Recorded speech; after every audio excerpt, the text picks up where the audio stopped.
Good lunchtime, everyone. Welcome to our grad talks. Today, we have the distinct pleasure of having two really wonderful folks from the career development and research part of campus. Sharon Franks, who is the Senior Director of Research Development, and Wendy Groves, who is the Director of Research Development. And today they'll talk to us about a very important topic for all of us, and specifically for the grad students and postdocs on the call, specifically how to write competitive proposals, whether that is proposals to the National Science Foundation for your graduate fellowships, or for the postdocs when you start looking for jobs within academia or in industry, or nonprofits. So this covers a broad swath of the things that we're really, really interested in as scientists and as engineers. And Sharon and Wendy are the two people to talk about this. They've been, I think this is their third time or fourth time maybe doing this for the grad talks. And I have had the real honor of working with them on a number of proposals. Our recently awarded MERSEC here at UC San Diego is due in no small part to their efforts and their ability to get in the minds of scientists who just want to write 100 pages on cool things that they're going to do and focus that onto something that an agency would find attractive. Again, we have worked on so many things together. I can't say enough good things about them. I consider them both friends and colleagues, and hold them in the highest regard. And I know that today's talk is going to be fantastic, as it always is. So with that said, Sharon and Wendy, the floor is yours. Thank you so much, Todd. That was such a kind introduction. We appreciate it. Hello, everyone. It's our pleasure to present today an introduction to crafting competitive proposals. So as Todd said, I'm Sharon Franks. I'm the Senior Director of Research Development, and Wendy Groves, my wonderful colleague who is a co-presenter today, is also a director in the Research Development team. And Wendy and I both use she, her, and hers pronouns. And so we want to thank the Idea Engineering Student Center for inviting us to present today. So Wendy and I help faculty generate highly competitive funding proposals. And today, our plan is to share with you 4 strategies that can help you craft strong, successful proposals. And we think these strategies will support your success now, and then as you continue to build your careers. We welcome and encourage your questions, and please feel free to put questions into the chat at any time. There should be plenty of time to address questions at the end of the presentation, if not during the presentation. And for those who may be curious, wondering, we'll provide a PDF of our slides following the presentation. So with that, I'd like to pass the baton to Wendy, who will tell us about the first 2 strategies that we'll cover today. Thanks, Sharon, and thank you, Todd, for, again, the super kind introduction. Our first section here is going to talk about going beyond the RFP. So RFP stands for Request for Proposals. Other terminology you might see might be BAA for Broad Agency Announcement, FOA for Funding Opportunity Announcement, RFA, Request for Applications. There's a whole bunch of acronyms that all essentially refer to the same thing, which is the document that describes a particular funding opportunity and how to apply for it and how awards will be chosen. So while it is critical to study and follow the RFP, there are additional materials that can help you create a competitive proposal. So these help you understand the funding agency, get sight on what has been funded there before, and get leads to successful proposals and potential allies that might be able to help review your proposals. So let's start with the RFP itself. You will read an RFP many, many times while you're creating your proposal. It's packed with important information like program goals, which you'll want to be sure to align your project with, applicant eligibility information, important deadlines, and not just for your proposal, but also for any letters of intent, pre-applications, deadlines for responding to reviews, webinars, deadlines to submit questions. The RFP will provide detailed information on what materials and documents are required. You may also need to look at other proposal guideline documents for these materials as well. So for example, some Department of Defense calls for proposals reference information and guidance in other BAAs. So another example would be the very important NSF proposal and award policies and procedures guideline, which is also known as the PAPPG or PAPG. So it's very important to look at these other documents to make sure that you have all of the information. The RFP may also contain references to other important background materials, such as workshop reports, roadmaps, and other official documents covering important grand challenges and needs related to the field. And beyond the RFP, the funder's website can be full of useful information that can help you understand the agency and their interests. So examples are mission statements, webinar recordings, organizational charts.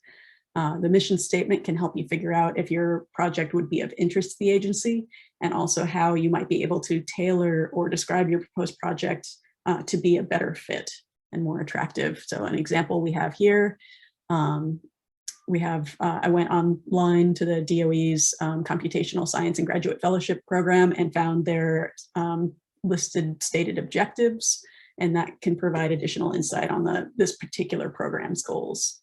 So it's very useful to understand how an agency is organized and where different funding programs fall within it. Knowing the goals of different agency divisions and programs will help you identify where your research fits best and will be of greatest interest to the agency. So all federal agency awards are public information. However, sometimes it can be challenging to identify past awards. Many agencies like NSF and NIH have searchable awards databases and others don't. So some agencies have other mechanisms, but they're not necessarily in database form. You might need to search for press releases or opportunity-specific pages to find past awards. So one example is the DOE Office of Science uses the Portfolio Analysis and Management Systems, or PAMS database. But other DOE offices and the Department of Defense have separate public announcements for funding opportunities and dedicated award lists for early career award recipients, for example. Checking out previously funded awards and abstracts can help you better articulate how your work is highly responsive to the funder's priorities. So you can use it to help determine how well your project is aligned with the program. You can look for potential overlap with prior awards, or alternatively, you can figure out how your research may fit well within and build around what they've funded previously. You can look at how other projects have scoped and budgeted their work to help you figure out how large or how small would be appropriate for your own. And if you know any of the award recipients, that might be a great opportunity to reach out and request a copy of their successful proposal, or even ask that they review a draft of yours, and we'll talk about that a bit more later. So once you have gotten your hands on a good, successful proposal, and we should note that not all successful proposals are necessarily good proposals, you can study it and borrow ideas and styles that you find make it clear and persuasive. So for example, you could look at how the proposal is organized, how much space is allocated for different sections, or how they've used formatting or graphics especially effectively. So that wraps up our first section. And just to remind you, please feel free to type any questions in the chat as you go along. And we're going to move into the second section, which is writing your own review. So note that it says review and not proposal. Of course, you're technically writing a proposal, but what we mean here is that it can be very effective to construct your proposal in such a way that it directly addresses the review criteria, effectively writing the review for the reviewer. During the review process, your proposal is reviewed against multiple review criteria specified in the request for proposal. And since reviewers often read a large number of proposals in a short time, it can be challenging to fully digest and understand each proposal. And you'll want to make yours as easy to read as possible. Not only to make sure that the reviewer understands what you're proposing, but also to make sure that they can easily see how it meets each criterion. This can be essentially to allow a reviewer to copy and paste, so literally copy and paste the responsive proposal text directly into their review, and especially if they wouldn't have been able to say it any better themselves. If you aren't sort of writing your own review, the strengths or responsiveness of your proposals can sometimes go underappreciated or missed altogether. We've certainly seen PIs upset after receiving reviews where reviewers clearly didn't see an important element that was actually, in fact, in the proposal, but it was buried in the text and not explicitly called out as a key element. So a good place to start is by using headings and subheadings from the RFP and other proposal guideline materials to create your proposal outline. You may also want to consider structuring sections to match the review criteria. Next, we recommend you map the review criteria to your outline. And this is where you decide where you will address each of the criteria, and keeping in mind that some of the criteria might need to be addressed in multiple places. Once you've had your outline with the criteria mapped, you'll want to start writing your takeaway messages for each criterion. You'll want to make them clear and may even want to mirror some of the language in the criterion in your writing. For example, instead of writing about how an approach is innovative, you'll want to literally write, "This approach is innovative because." And this will be easier for reviewers to find and recognize, especially if they're not experts in your particular field and might not be knowledgeable about known approaches or barriers, for example. So once you have your takeaway messages written, you'll want to pin those to the top of the corresponding sections and then develop the text to support those statements. Again, reviewers look at many proposals in a short period of time, and often they don't have the ability to thoroughly read and digest all of your writing. So for many reviewers, if you don't present the key messaging in the first couple of pages, you may have already lost their interest. Another way to drive home key points is through using strategic formatting, whether it's through heading and subheadings, using bold or italics formatting to call it text, summarizing key points after the supporting text, or using graphics and captions to emphasize key points. So again, reviewers are short on time. It's a great idea to use a combination of these strategies that would essentially allow a reviewer to understand the key elements of your proposal by just flipping through the pages and looking at the headings, highlighted text, graphics, and captions. So that wraps up our write your own review section. Let us head over to Sharon for our third strategy. Thank you, Wendy. That's really important advice that you gave about, paying very close attention to the RFP, but not limiting yourself to the RFP, really going beyond it. And very clever to think about how essentially one can write their own review. That's not something a lot of people think about when they write proposals, but it's a really, really excellent strategy. So we're going to go on now to talk about getting and using feedback. So it would be really tough to overstate the value of getting feedback when developing a proposal. I can hardly think of anything I've ever written, whether it's a proposal or even an email, that hasn't benefited from input of others. Wendy knows how many times I ask her to have a look at a draft email or a draft document before it's shared further. And she always has very, very important and useful feedback and suggestions on it. So not getting feedback is nuts. So here we're showing the proposal development journey like a path in a board game. And the starting point here is in the lower left corner. And we're going to progress along this pathway, move our tokens along the path. And in case you're wondering, this metaphor is in no way meant to suggest that applying for funding is like rolling the dice and leaving the outcome to chance. As a proposal writer, you have quite a bit of control over the outcome. So there are several points along the path at which getting feedback can be very helpful. There's a natural tendency to wait to get feedback until one has a near final draft. Maybe we feel hesitant about showing others a product that we consider to be half-baked. We're worried that it won't reflect well on us. Maybe we're worried about wasting someone else's time reading something that isn't polished. And so while those feelings are understandable, we're going to encourage you, implore you to not wait until you're that far along, rather to seek feedback en route to your destination. Why is that so important? Well, quality, we talked about how ideas and plans and one's articulation of those plans improve as we interact with others and get feedback from those who have relevant experience and perspective. And even from just strictly an efficiency standpoint, it makes sense to get early feedback. Early revision of ideas and plans before we get too deep into the writing can be way more efficient than generating a whole lot of text and a whole lot of figures that we might end up throwing out later. So the idea here is really to open the door for receiving and incorporating valuable input early on. Let's talk about now, going to talk about when, from whom, and how to get this kind of input. So let's talk about 3 points en route when feedback can be especially valuable.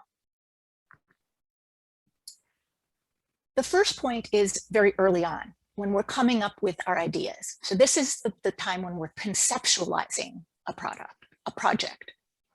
So we have an opportunity here to test the waters, to check to see if our ideas are good ones.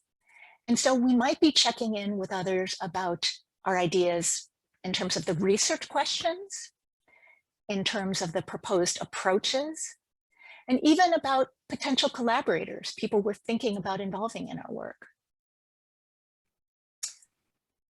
The Heilmeyer Catechism is a very useful construct for starting out with this.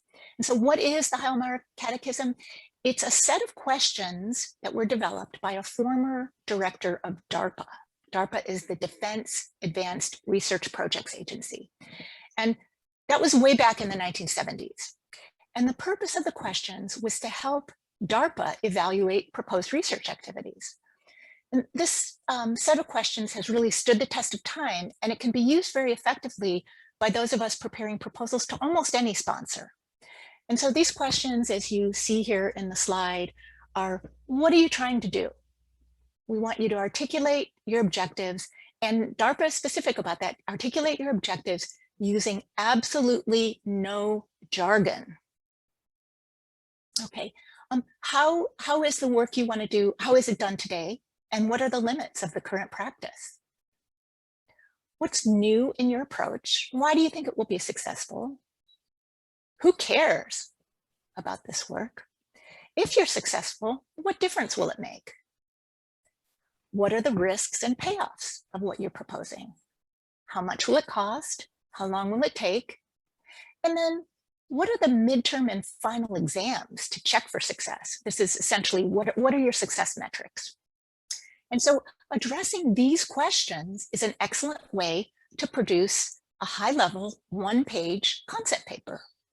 And so it's the concept paper then that can be shared with those from whom you're going to seek feedback very early in the proposal development process. Okay, let's move along to a second point at which one might consider requesting feedback. So we've gotten some early feedback that's shaping and helping us focus our initial ideas. And the next step is creating an outline. And ideally, one that takes into consideration the review criteria and how we'll address them, as Wendy discussed in the prior section. So we're going to mark the outline with how much space, and I'm talking about how many pages essentially, will be devoted to each section.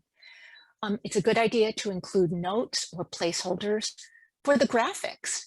These are essentially the concepts for figures and tables that we're considering including in the proposal. Block them out in the outline. And so this is a really good time to get feedback. And the kinds of questions we might ask folks that we show our outline to are, what do you think of the organization? Is there a logical flow here? And does it make sense in terms of the RFP that we're responding to? Are we allocating an appropriate amount of space to particular topics? What's missing? Are the figures and tables that we're thinking of including a good use of space? Do you have suggestions on other types of graphics we might think about including? So the responses to these kinds of questions can really help us take the outline and then develop it into drafts of the sections of the proposal. So moving along here, getting feedback on drafts of the proposal sections is a third point in the process that we'll mention today in terms of when to get feedback. So eventually, it'll be very important to ensure that the entire proposal hangs together.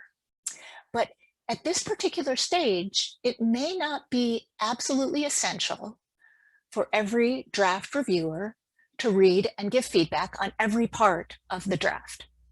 So think about whether there may be individuals who can give particularly useful feedback on various parts of your draft.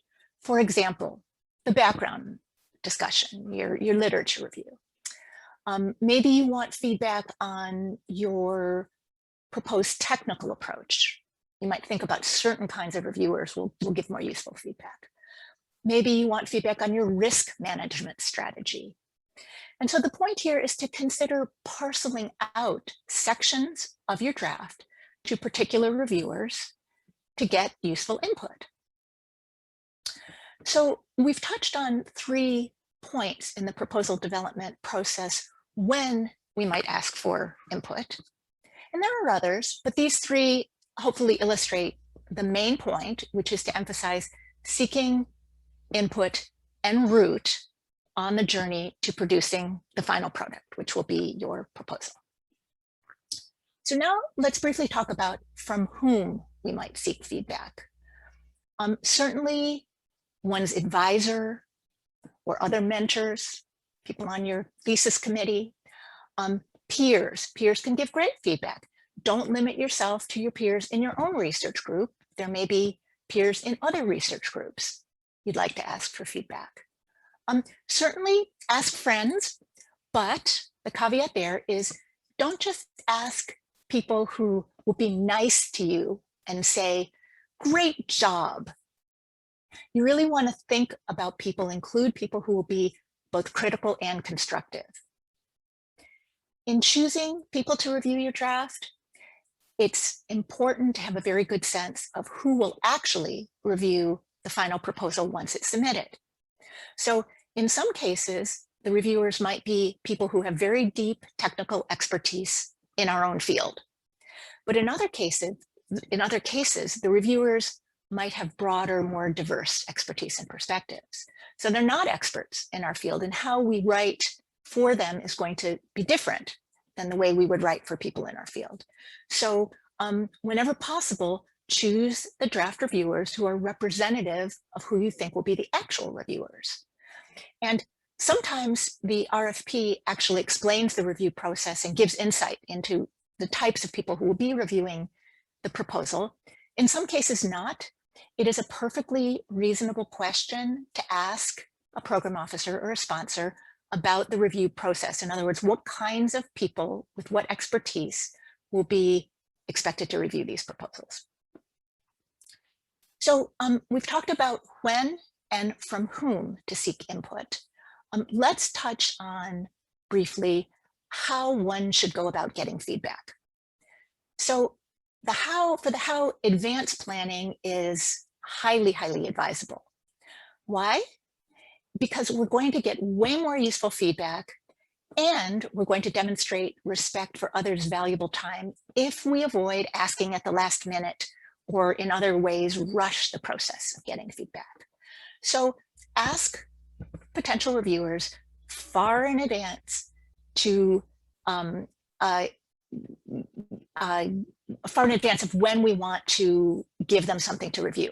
And far in advance here might be weeks or even months in advance if possible. And so think about this as using a save the date approach.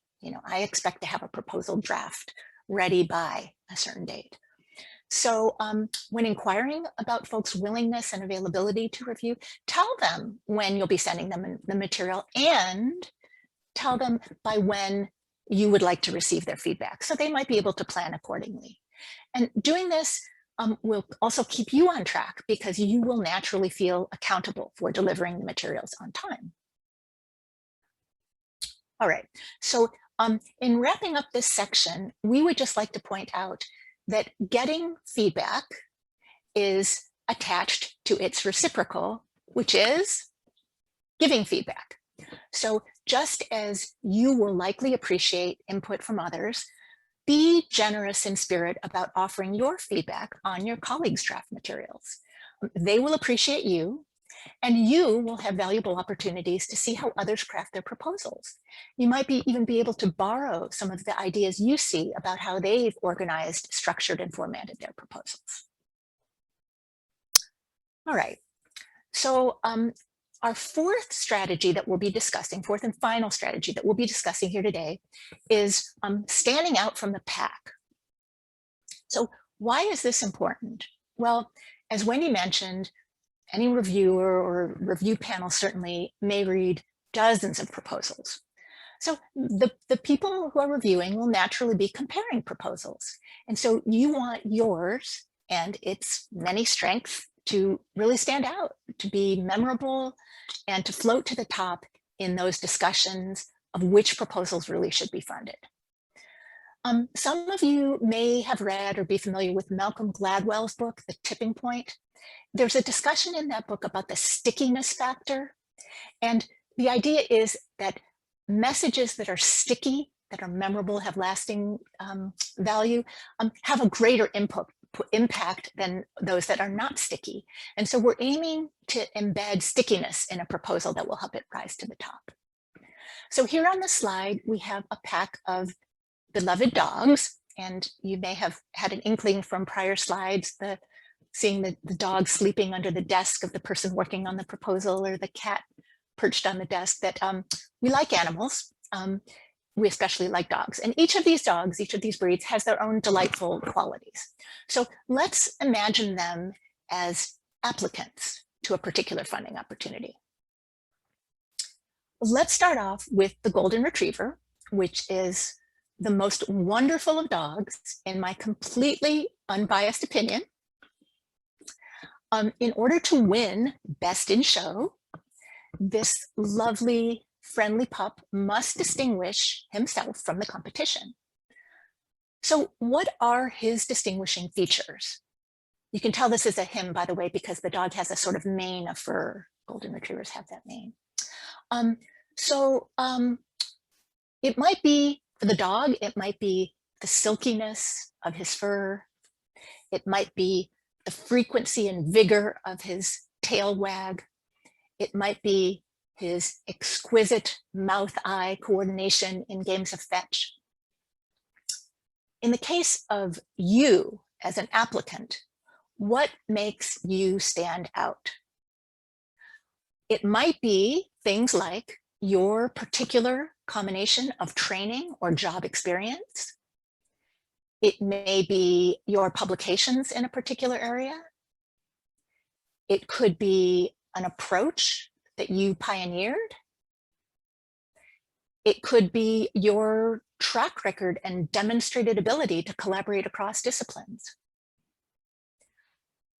Whatever it is that makes you stand out, make sure that that comes across very clearly in the proposal. So moving on to another dog in our pack, the elegant Sighthound. And so Sighthounds are a group of dogs that include the Whippets and the Greyhounds. And these dogs are among Wendy's favorites, hence their appearance in this presentation. Sighthounds are lean and fast and virtually able to leap tall buildings in a single bound. And they are far less likely than the Golden Retriever to fill up your home or your car with tumbleweeds of shed fur. So they have that particular strength. So in terms of your own work's strengths, now I'm not thinking about you as an individual in particular, but think about your work's strengths. What is distinctive relative to potential competitors? Well, maybe your approach is quicker, cheaper, more efficient, potentially higher impact. Maybe your work is especially timely in light of newly reported technical advances, or because you have access to data or infrastructure that's not widely available. It's important to point out such strengths explicitly in the proposal. Don't just vaguely hint at them and hope that reviewers will notice them for themselves. Be very forward in pointing them out. So next in our pack of dogs is our very large, very strong Saint Bernard. What sets this dog apart? Is it its powerful legs? Yeah, lots of dogs have powerful legs. Is it the tendency to drool? Probably not. Is it the dog's massive head? Maybe not, as attractive as it is. In the classic depiction that you see on this slide of this mountain rescue dog, this dog carries a special asset. And the special asset is that small barrel of brandy that's meant to warm a stranded victim of an avalanche while that poor soul awaits rescue. So for the dog, it's this feature, the barrel of brandy, that represents a unique asset. So think about what special assets you have at your organization or within your team that might persuade reviewers that your proposal is more likely to be successful than others. So some examples of assets here within the Jacob School. Well, first and foremost, the IDEA Engineering Student Center, a wonderful asset. The Envision Arts and Engineering Maker Studio is a distinctive asset. You might want to call out some of the relevant research centers and institutes in the Jacob School of Engineering, the Agile centers. You might want to call out the corporate affiliates program if the work that you're proposing has relevance to industry. You might want to call out the Research Ethics Initiative in the Jacob School. Perhaps Franklin Antonio Hall, which is the brand new facility that's designed to promote collaborative research and active learning and technology transfer. These are examples of the kinds of things that one could call out in a proposal to emphasize distinctiveness. So when we call out relevant assets, and this is very important, so if you're taking notes, write this down. It's not enough to call out the relevant assets. It's absolutely critical to say how you will use them to your advantage in the proposed work. We see, unfortunately, time and time again in proposal reviews, a comment to the effect of the applicant has provided a laundry list of infrastructural assets without clear indication of how these will be used in the proposal. So keep that in mind. So how can we call out these kinds of differentiators, these things that make us stand out? Well, using short, punchy phrases or call-out boxes in the text for emphasis can be effective.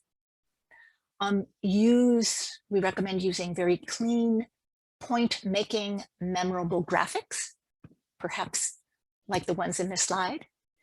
And it's very important when using graphics to include what are called action captions. So what is an action caption? An action caption does two things. First thing is, it interprets the figure for the reader. It delivers the key takeaway message.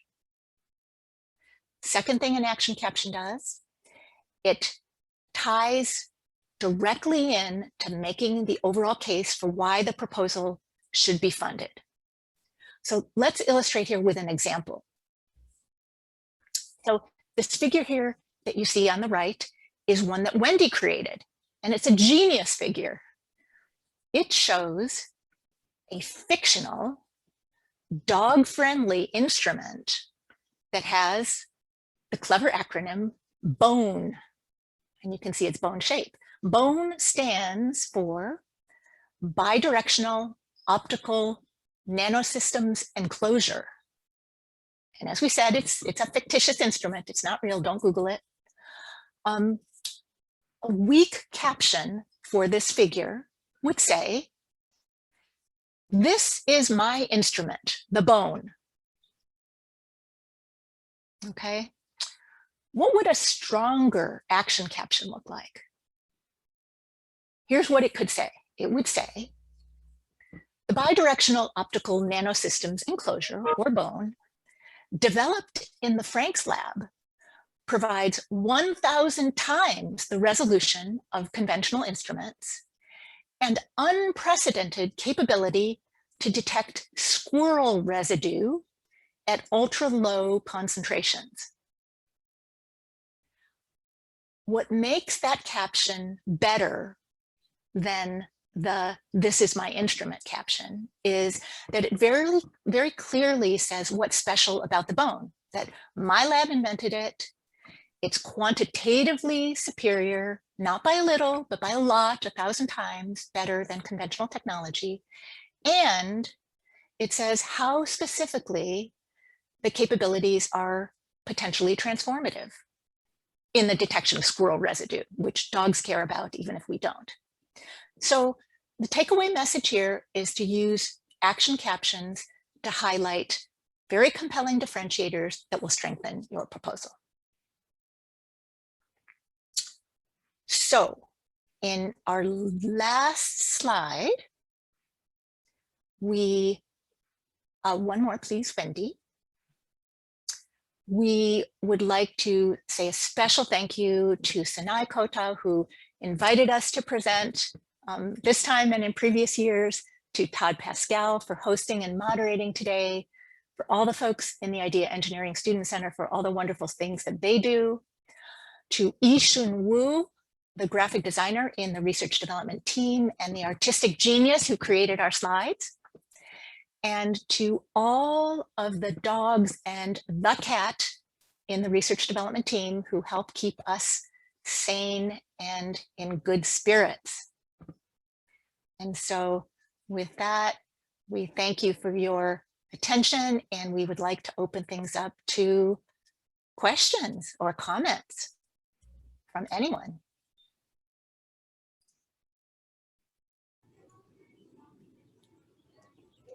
Thank you, Sharon. As always, wonderful presentation. Thank you, Wendy, as well. So I'm technically not supposed to say anything, but I just wanted to thank you guys again. No, you're absolutely welcome to say things, but we encourage anyone to just, you can raise your hand if you want to, but you don't need to. You can just unmute and ask us hard questions, easy questions, or no questions at all, and just comment, make a comment, say what you think, what you're curious about, or say something about your own proposal development experience that might be illuminating for all of us. Well, I have a question. Yes, Wendy. As far as getting feedback, do you have tips on getting more actionable feedback, so you don't just get like a blanket, yeah, that looks good? Yeah, that's a really good question. So it's a good idea to state very explicitly your desire for critical feedback. Ask people to be kind of tough on or hard on the draft. Asking specific questions about things of concern is also a really good idea. So avoid asking yes/no questions. So here are some examples of the kinds of things you could ask. You could say, I would especially appreciate your feedback on the clarity and level of detail in the methodology section. How do you think I could improve that section? Another example might be, I'm having some concerns about possible perceptions of insufficiency of expertise in a particular area. What do you think? Do you think that is there's an actual risk of that perception? And do you have any thoughts on how I might further shore up this aspect of the proposal? You could ask reviewers about to what extent you've scoped your plans appropriately, say for a 5-year project or a 2-year project or whatever it is. Ask if they think, the timeline that you've put forward is, and your milestones are realistic, or if they're off track. When in talking with a prospective reviewer, think about your relationship with that person, and if you're comfortable doing so, ask if they're willing to do some kind of face-to-face interaction to talk about your proposal. That could be, via Zoom or in person. And the approach of face-to-face, in contrast with getting written feedback, the value of the in-person interaction is it gives you an opportunity to ask some clarifying questions. You can also, very importantly, read nonverbal signals, sometimes people's facial expressions or their body language or even their tone of voice can give you a wealth of information about their relative enthusiasm or lack of enthusiasm for what you've proposed. And finally, the face-to-face can sometimes allow a person to say things that they might be feeling hesitant to put in writing. So face-to-face is definitely preferable if the kind of relationship you have with that person would allow it. Thanks, Sharon. That was a fantastic and very detailed answer. We do have 2 questions in the chat. So Daryl Brown asks, are there any resources about crafting specific types of grants or proposals?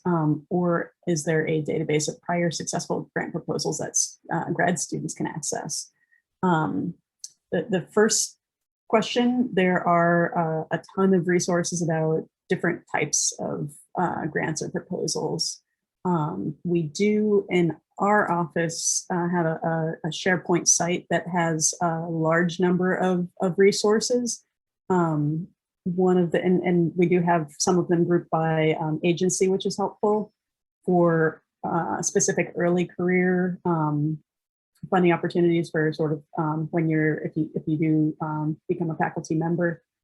We have a folder that actually goes into some of those specific ones with specific resources there. We have a subscription to a research development and grant writing newsletter, which often has articles that address particular funding opportunities or agencies. And then again, some funding agencies will have resources on their own website. Like the NIH has a number of resources for early career opportunities. I will paste the link to our SharePoint site in the chat. You can use your single sign-on credentials to log in and access anything in there.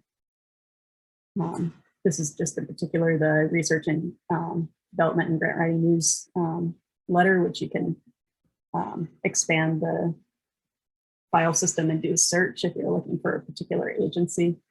But there's also other tabs there with different resources as well. We do have a guide to early career. It's what is it called? New Faculty Guide to Competing for Research Funding, and it is a sort of a compilation of articles that is quite extensive, and you don't have to read it straight through. You can pick and choose what you want, but I believe there are some helpful sections that are agency specific. So I'll send a link to that as well. As we mentioned earlier, we are charged primarily with supporting faculty efforts. So that means that we don't get to work with graduate students as much. There is a graduate fellowship advisor in the graduate division. I'm not sure who is currently in that role and if that person might have resources that are particularly geared to helping graduate students. They may even have a database. I see there's a question about a database of prior successful proposals. What we would suggest on that front is rather than looking for the database of the proposals themselves, looking at compilations that are available online for awardees to the particular program that's of interest. So for example, if it's the NSF Graduate Research Fellowships, it's easy to figure out who has those awards.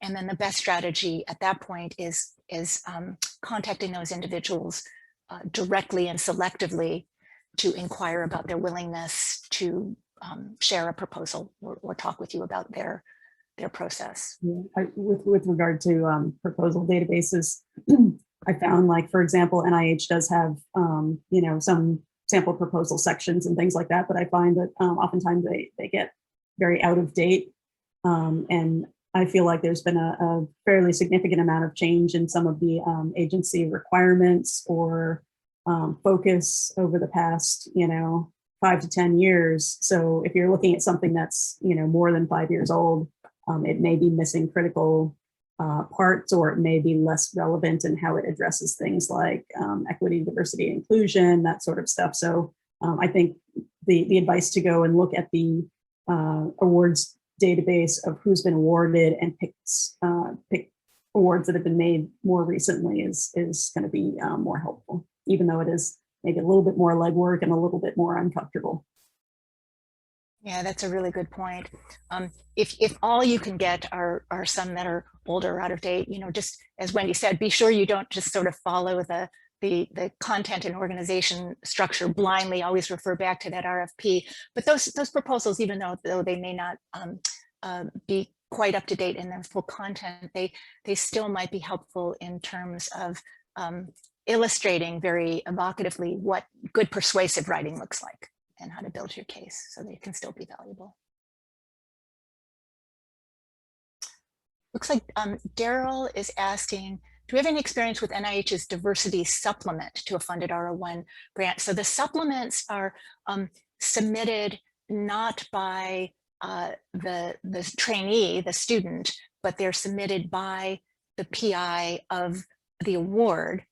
And I do not have personal experience with the development of those supplements. They're usually fairly concise and brief and have very specific instructions for them. And so there needs to be a compelling case for the supplement that adheres to the agency guidelines. Usually we think about supplements as relatively low-hanging fruit. And what I mean by that is the NIH and other agencies are keen to they have set aside funding to fund these supplements. And as long as the case is solid and strong and there's a clear connection to the parent award and the person slated to receive the supplement whose support is written in for meets the eligibility requirements, these are there's a high success rate for these supplements, I guess is what I'm trying to convey. And I don't know numerically exactly what that is, but it's far higher than, say, for an independent award. I seem to remember this discussion came up in our group not too long ago, and I think that UCSF actually had on their website a particularly good set of resources, maybe a webinar. I don't have it offhand to pull it right up, but Yeah. go back and maybe send. But the other note is that it's not just our office that has resources, but there are a lot of other research development offices or graduate student offices out there that are doing similar work, or maybe they have greater concentration in different areas. So don't just look at UCSD websites. There's a lot of information that's accessible at other universities as well. So something to consider on this one, Daryl, would be if the PI, so I'm guessing this question originates, like perhaps you or anyone else on the call today has interest in working with a PI who has an R01 award, and perhaps that's come back to you to produce the first draft of the supplement request. And so you could ask the PI, have you applied successfully for supplements in the past, and could I see an example, right? That would be the obvious one. But if that person hasn't gone through that process before, there are many other faculty at UCSD who have successfully applied for these supplements. And so that PI, or potentially you, could reach out to other PIs who've been successful just to get an example for how to follow. Those should be readily obtainable and hopefully helpful to you. I hope that helps.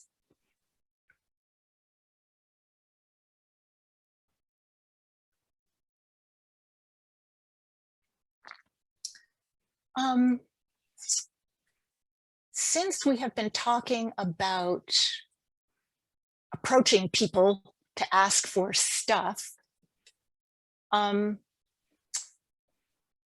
Wendy, you know, you talked about reaching out to past awardees. Can you maybe tell us a little bit about how you would advise one to go about doing that, just about the approach? Sure, I would be happy to. Again, just like the rest of the proposal development process, it takes a little bit of homework. So once you do become aware of somebody that you want to approach who has recently received an award, you need to, you know, have read their abstract. If it's available, maybe make yourself familiar with some of their recent relevant publications. You can then look at their background to see if you have something in common. So some kind of bridge of connection, like maybe a prior institution or colleagues or outside interests. Maybe they're also very excited about dogs. You know, just a way to, you know, make the interaction maybe a little bit more organic. So when you reach out, you can start by introducing yourself as a new, you know, as a graduate student or a new postdoc. Let them know that you're looking for essentially potential mentorship and advice from someone who's been successful. You know, express interest in the work they do, papers of theirs that you've read, and really try to create this bridge. You can say you've noticed that they've received an award, and instead of asking for the whole proposal, maybe ask for sections that might be particularly relevant or that you think that you need most help with. So whether it's like, you know, outline headings or structure, space allocation, that kind of thing, or, you know, specific aims or management plan, these options, if not the whole thing. So you're welcome to ask for the whole thing, but, you know, maybe make it into a conversation and give them options for what they might feel that they're comfortable with. And do keep timing in mind. So how long ago was the award made? Sometimes, I'm not sure if it's as relevant for fellowships, but if it's a new award versus they're almost done with the work and they might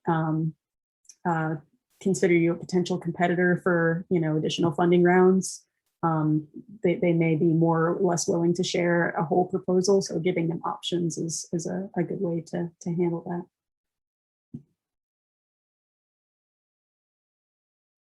Thank you so much, Wendy. Those are great suggestions. I have a question really quickly. Yeah. Do you have, so let's say, you know, someone is reviewing the proposal for you, you've given them 3 months in advance or something, or in my case, 3 weeks.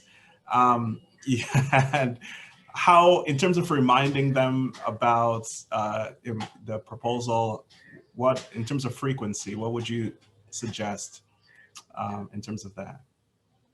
Yeah, I don't know that I have a, you know, a very definitive answer to that question, but, you know, I'd say if you've given it to them and, you know, say you said, I really appreciate your feedback within a week, and then the week passes and you've heard nothing, a gentle check-in and say, you know, I know you've got a lot on your plate, you know, I'm sure you're very busy. You know, I have a deadline approaching. I'm still, you know, hoping that you might be able to give me some, you know, just all the nice, the gentle, the soft touch approach, not a demanding approach, of course. I think people appreciate those pings because everybody does have a lot going on. I know we're almost out of time. Daryl, I see your comment in here. The directory of the supplements is only available for UCSF students. We weren't referring to the directory per se. If you go to that site, and I'll put the main site in the chat here. Now,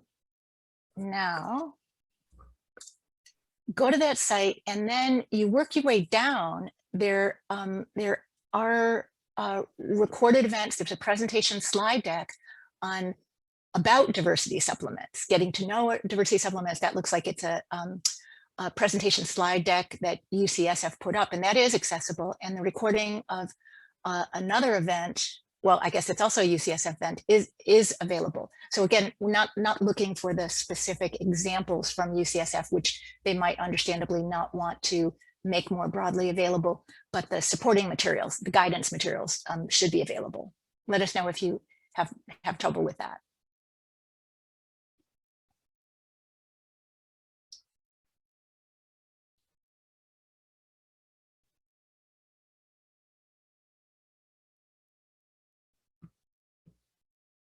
And I guess we're at the top of our hour.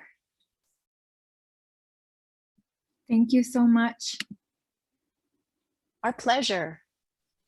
All right. Nice to be here. Thanks again. Much appreciated. Have a great weekend. Bye, everybody. Thanks. Bye-bye.